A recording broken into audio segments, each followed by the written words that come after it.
Welcome back. My next guest is many things. He's a rabbi, a social worker, a therapist, and blogger, just to name a few.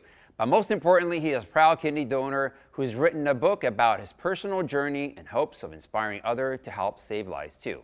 Joining me via Skype is the author of the Kidney Donor's Journey 100 Questions I Asked Before Donating My Kidney, is Ari Sittner. Hi, Ari, how are you?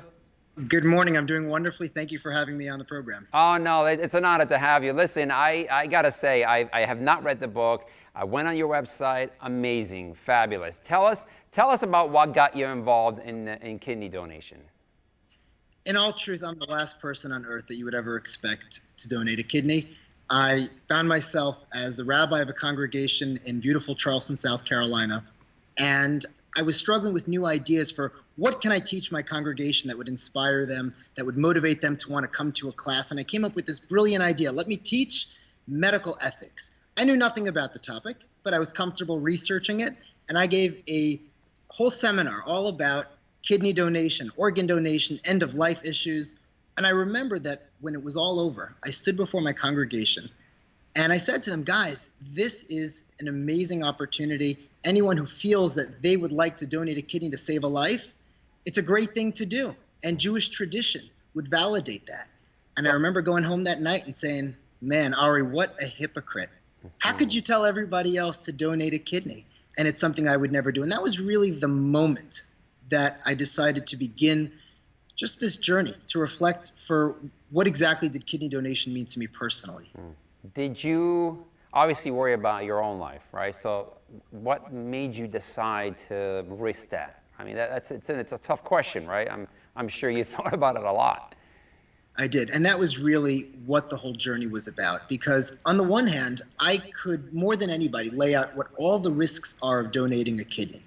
But on the other hand, you have to figure, well, what am I weighing them against? And that question is really one of the most important parts of this journey.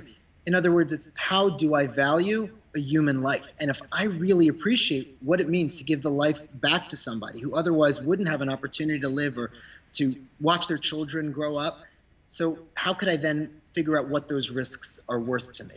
And I am a very risk-averse person. I've never donated blood before this. I don't go on roller coasters, and I don't do thrill-seeking or extreme sports. And yet I found myself realizing that there's something so compelling to recognize that somebody out there is dying.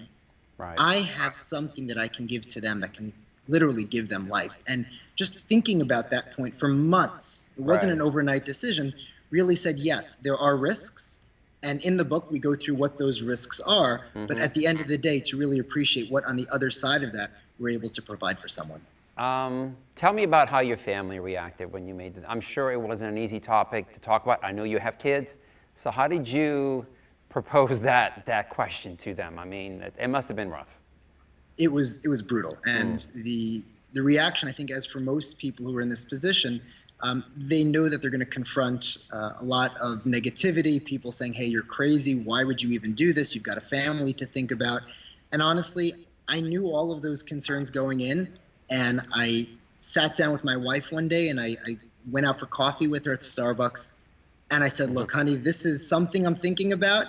But before you say no, allow me please the opportunity to explore it with you. And I actually fed her line in the conversation. I said, with what I'm about to tell you, all you've got to do is say back to me, Ari, sweetie, I love you, but this is crazy. We've got kids to think about. Just don't do it. Are there some restrictions? Are there some restrictions after you donate your kidney? Are there that you have to abide by, or? So interestingly, there are no major restrictions that have changed my life in any major way. In other words, if I were a mixed martial artist, I may have to rethink my career. But because that's not the case, I don't have to really make any life changes. Obviously, a person wants to live in a way that's going to be healthy. I am actually in better health than I was for the first 35 years of my life. Because I'm more mindful now to exercise, to watch my blood pressure, to drink water, to just live a healthier lifestyle. And I run more miles on the treadmill now than I did if you probably add up the first 25 years of my life combined. Wow. So Ari, we got about 30 seconds left. I want you to tell everybody the book. Just quickly tell me about the essence of your book, real quickly. The essence of the book is about a journey. And I would tell anyone thinking about this, get the book and just think about what does life mean to me? I don't have to give a kidney to help somebody. There's a world of kindness available to each and every one of us. It could be opening the door for someone, offering a ride to a patient who needs dialysis, but just looking in our hearts and saying, what can I do by way of being able to help make the world a better place for others? Wow, that's really inspiring. Thank you so much for being. God bless you and your family, and continue the good work. Thank you for being with us. Thank you so much for the opportunity. All right, don't go anywhere. The holidays are fast approaching, and when we return, Dina's back with some healthy holiday cooking tips you don't want to miss.